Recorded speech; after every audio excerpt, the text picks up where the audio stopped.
Assalamualaikum warahmatullahi wabarakatuh. Perkenalkan, nama saya Asni Suryani Lubis.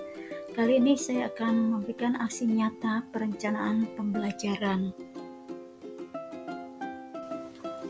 Aksi nyata merumuskan tujuan pembelajaran atau TP dan alur tujuan pembelajaran atau ATP. Dalam merumuskan perencanaan pembelajaran, yang perlu diketahui, pertama, memahami capaian pembelajaran. 2. Merumuskan tujuan pembelajaran. 3. Menyusun alur tujuan pembelajaran. 4. Merancang pembelajaran. Memahami capaian pembelajaran. Terdapat 4 langkah dalam memahami capaian pembelajaran. 1. Memahami rasional. 2. Memahami tujuan mata pelajaran. 3. Mempelajari karakteristik mata pelajaran. 4. Mempelajari capaian per fase. Memahami rasional. Memahami rasional adalah menjelaskan alasan pentingnya mempelajari mata pelajaran tersebut serta kaitannya dengan profil pelajar Pancasila. Dalam memahami rasional, pertanyaan pemantik, yaitu mengapa peserta didik perlu belajar mata pelajaran ini?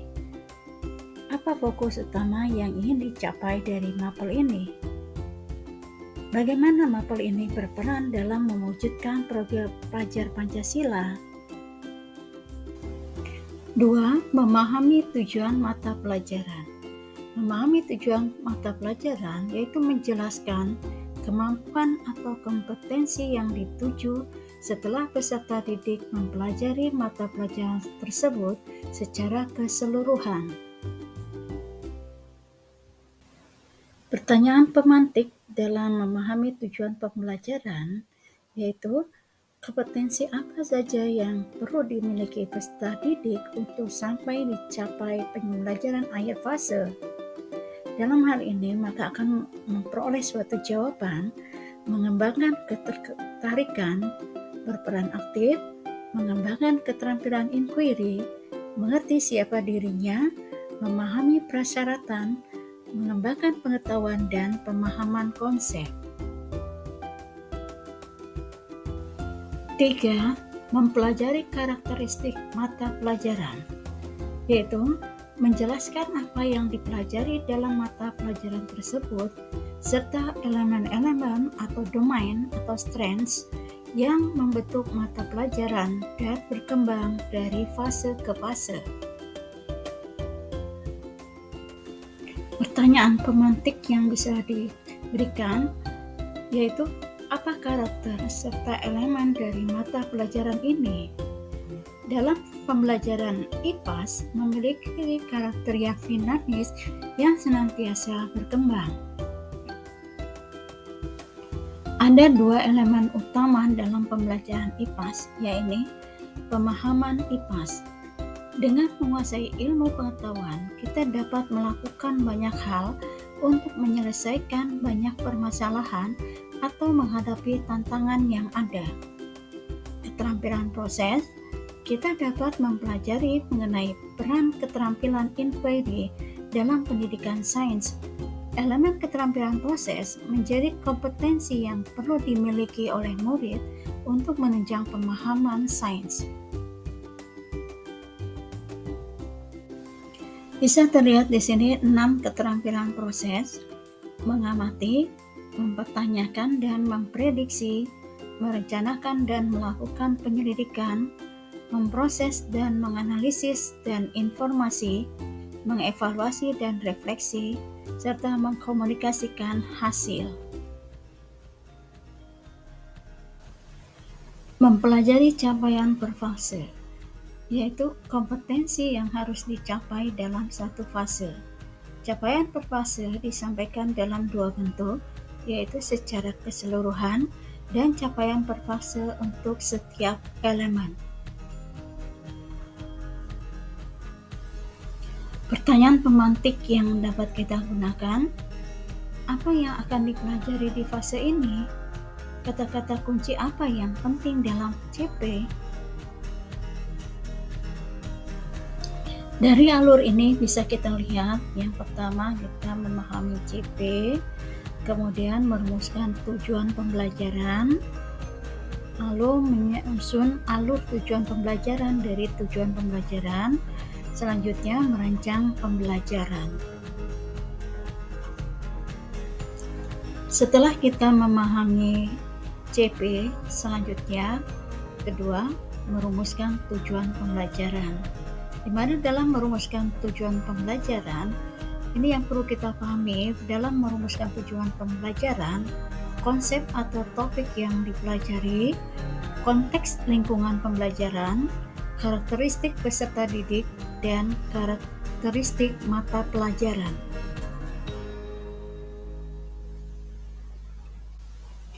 Dalam merumuskan tujuan pembelajaran, terdapat kompetensi dan ruang lingkup materi.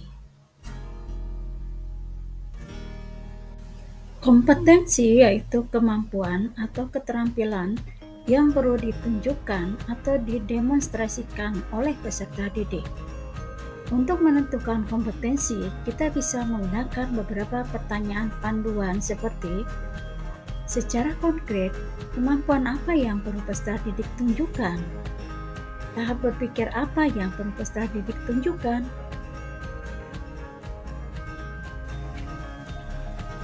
Lingkup materi, konten, dan konsep utama yang perlu dipahami pada akhir 1 unit pembelajaran. Untuk kedalaman materi konten, dapat melihat CP dari fase sebelumnya yang diajarkan. Pertanyaan panduan yang dapat digunakan pendidik dalam menentukan lingkup materi antara lain, hal apa saja yang perlu dipelajari peserta didik dari suatu konsep besar yang dinyatakan dalam CP? Apakah lingkungan sekitar dan kehidupan peserta didik dapat digunakan sebagai konteks untuk mempelajari konten dalam CP? Tujuan pembelajaran bukanlah tujuan pembelajaran harian. Tujuan pembelajaran adalah tujuan lebih umum. Tujuan pembelajaran bukanlah tujuan instruksional khusus. Tujuan pembelajaran adalah tujuan instruksional umum. Saat merumuskan tujuan pembelajaran, kita dapat menggali kata kunci yang ditemukan saat memahami capaian pembelajaran. Juga dapat menggunakan pendekatan-pendekatan teori.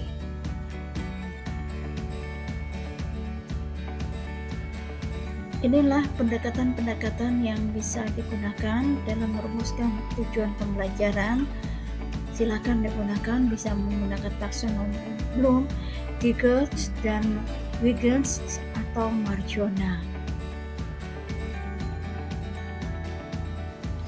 3 alternatif cara dalam merumuskan tujuan pembelajaran. 1.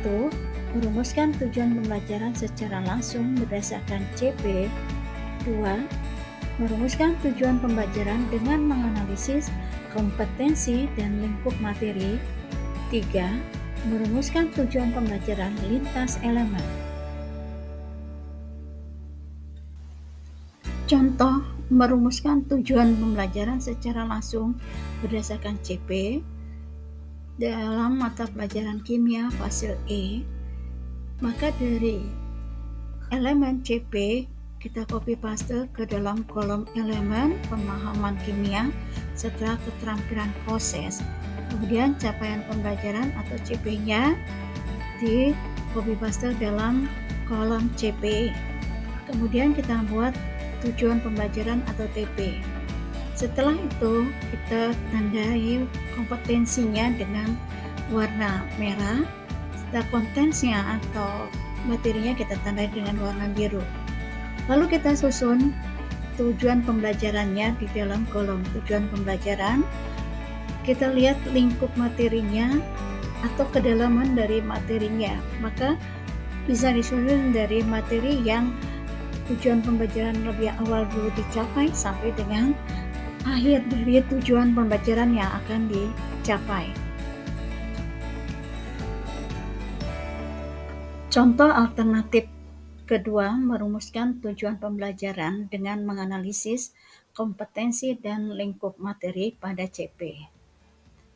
Contohnya kimia fase E, elemen CP, pemahaman kimia, di copy paste dalam kolom elemen CP. Sini peserta didik mampu mengamati, menyelidiki, dan menjelaskan fenomena sesuai kaidah kerja ilmiah dalam jelaskan konsep kimia dalam kehidupan sehari-hari. Maka kita tandai kompetensinya dengan warna merah, kemudian lingkup materinya kita tandai dengan warna biru, lalu kita pilih, masukkan ke dalam kolom kompetensi, yaitu mengamati, menyelidiki, menjelaskan. Untuk lingkup materi, kita copy paste ke dalam lingkup materi, itu konsep kimia dalam kehidupan sehari-hari. Sehingga tujuan pembelajarannya adalah mengamati, menyelidiki, dan menjelaskan fenomena sesuai kaidah kerja ilmiah dalam menjelaskan konsep kimia dalam kehidupan sehari-hari. Dalam alternatif kedua, merumuskan tujuan pembelajaran dengan menganalisis kompetensi dan lingkup materi pada CP. Yang pertama, kita mengidentifikasi kata kunci pada CP. Kedua, mengelompokkan hasil identifikasi sesuai kompetensi dan lingkup materinya. Ketiga, merumuskan tujuan pembelajaran. Dan perlu diperhatikan kedalaman ruang lingkup dan kompetensi prasyarat. Setelah merumuskan tujuan pembelajaran atau TP, selanjutnya kita menyusun alur tujuan pembelajaran atau ATP. Setelah merumuskan tujuan pembelajaran, langkah selanjutnya adalah menyusun tujuan pembelajaran tersebut menjadi sebuah alur atau disebut dengan alur tujuan pembelajaran. Alur tujuan pembelajaran atau ATP sebenarnya memiliki fungsi serupa dengan silabus yang selama ini kita kenal. ATP merupakan perencanaan dan pengaturan pembelajaran dan asesmen secara garis besar untuk jangka waktu 1 tahun.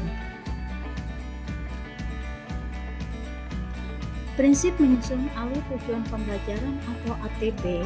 1. Tujuan pembelajaran adalah tujuan yang lebih umum, bukan tujuan pembelajaran harian, goals, atau bukan objectives.